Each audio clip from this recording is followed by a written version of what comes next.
Good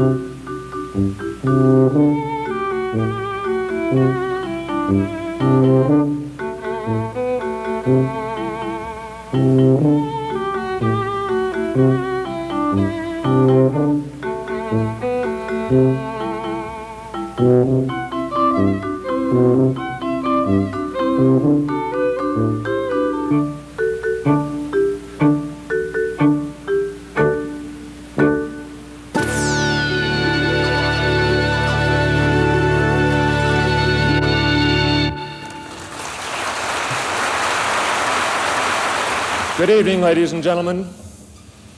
Commodore welcomes you to Lincoln Center. My name is Bob Truckenbrode, Vice President of Marketing for Commodore. And I will be your host for what promises to be a very exciting exhibition. For tonight is the world premiere of Amiga.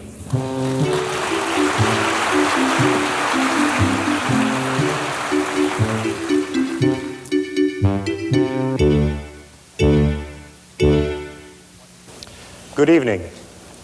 What you are about to witness is the result of an effort of research and engineering that began in 1982 and which to date has consumed over 100 man-years of engineering talent, the Amiga computer.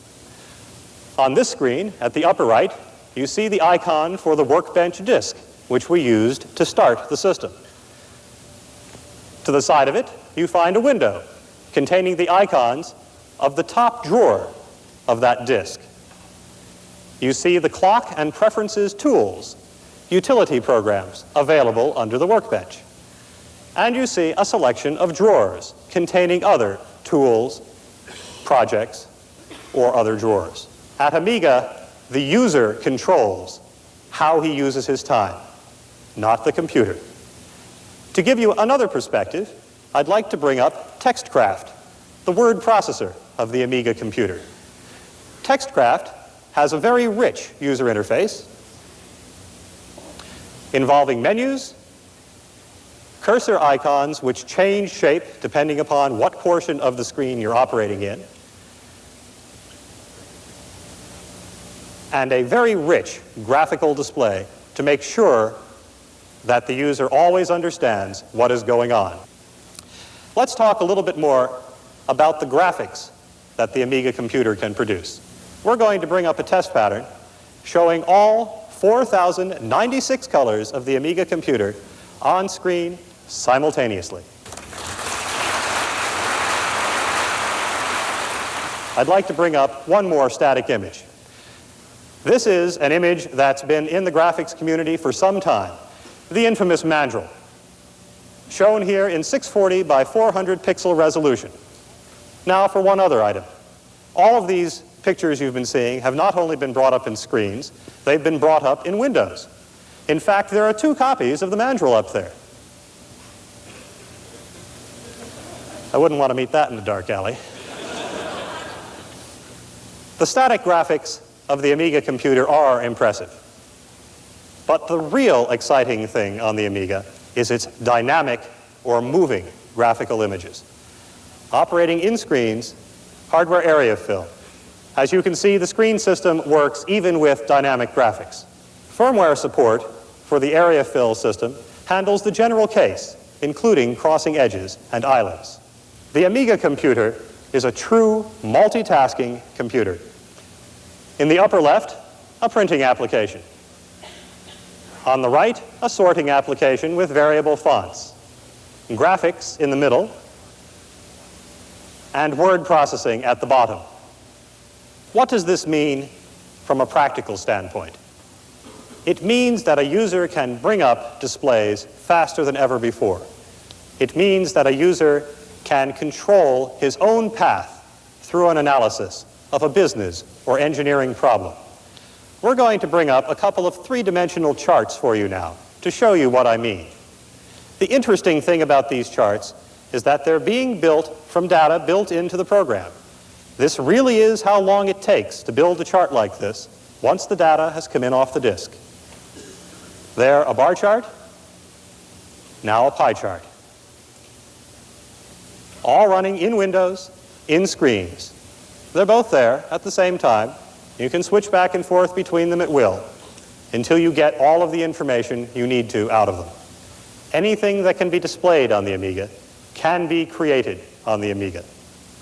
Equally exciting is the sound generating capability of the machine. The Amiga contains 4 hardware sound channels, each capable of reproducing arbitrary waveform polyphonic sound. And with all 4 of these channels going simultaneously, the 68,000 is idle. But let me give you just a taste of the types of sounds the Amiga computer can produce.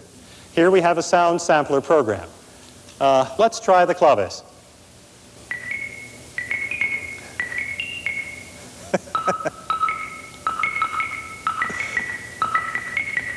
The bass capabilities of the Amiga computer exceed the reproduction capabilities of most people's stereos. This is best demonstrated with a percussion sound, like the tom-tom.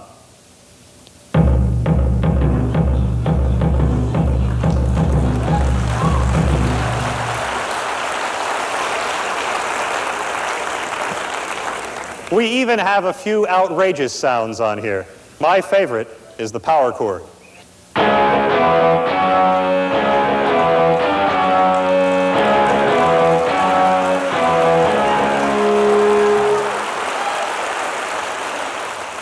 The sound system of the Amiga computer is capable of generating many more sounds than those you just heard. It's also capable of generating speech, a system which truly speaks for itself. This is the Commodore Amiga personal computer speaking. I can speak in the male voice. And the female voice. I can speak very quickly. And I can speak slowly. I can speak in a very expressive voice. Or I can change the mode and speak in a monotone just like a real computer. The real power of the Amiga computer comes in what we would call animation. Depending upon your perspective, you might call it real-time dynamic analysis or simulation. What it involves is the generation of synchronized, high-performance dynamic graphics, synchronized with sound and multitasking.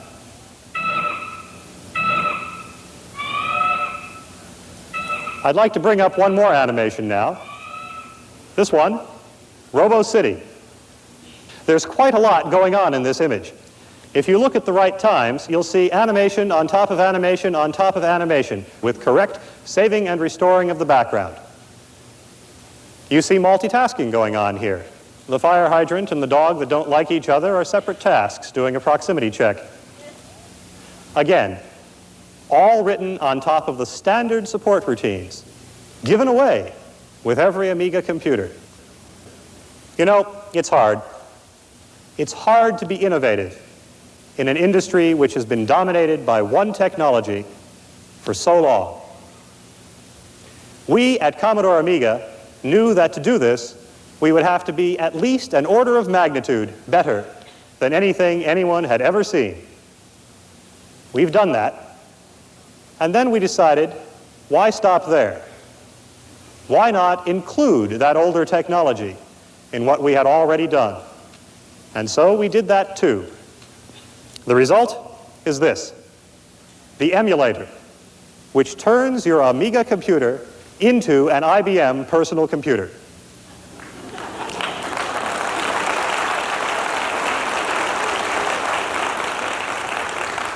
Yes, it's done in software. How does it work? That's a secret. How well does it work? Judge for yourself. This is an IBM PC-DOS system disk. And this is a data disk from an IBM PC. And this is a program that I think at least a few of you in the room are probably familiar with. Lotus 123. Standard vanilla IBM DOS.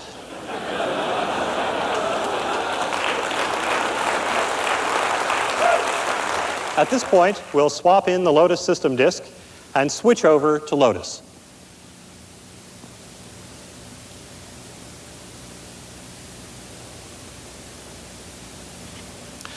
I apologize for the delay, but it takes exactly as long to load 123 on an Amiga computer as it takes on an IBM PC.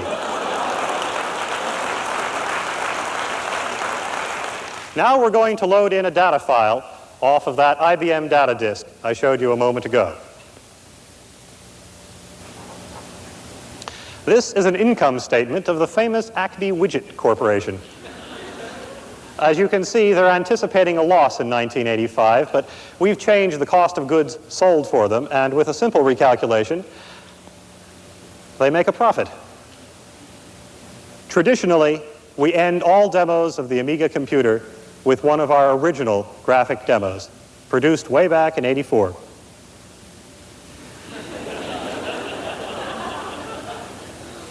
It's an old standby, but still one of my favorites. In living color, on multiple screens, follow the bouncing ball.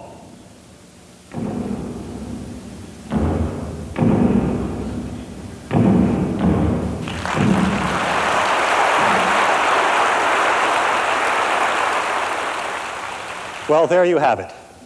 The Amiga computer. We've lived our dream and seen it come to life. Now it's your turn. What will you do with the Amiga computer? Thank you.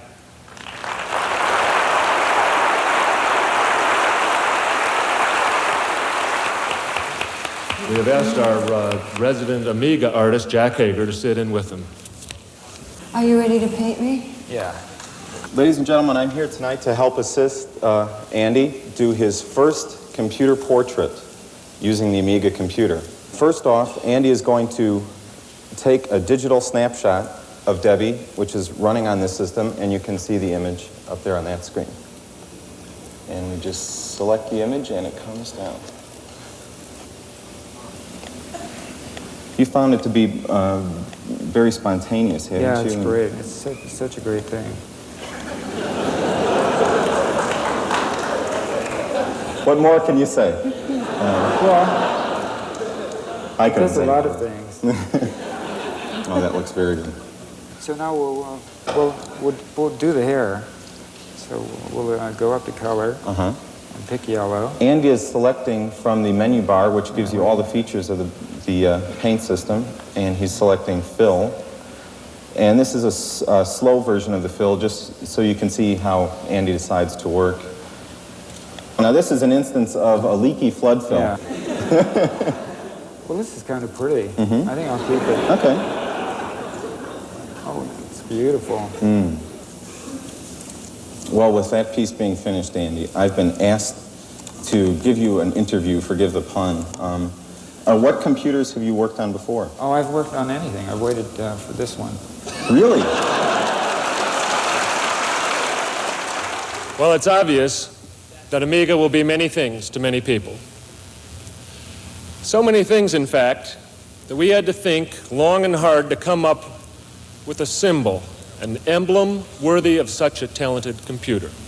In order to communicate Amiga's phenomenal animation components and color capabilities, we focused on classic beauty and truly superior performance. And tonight, on this stage, that emblem is about to come to life.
are benign.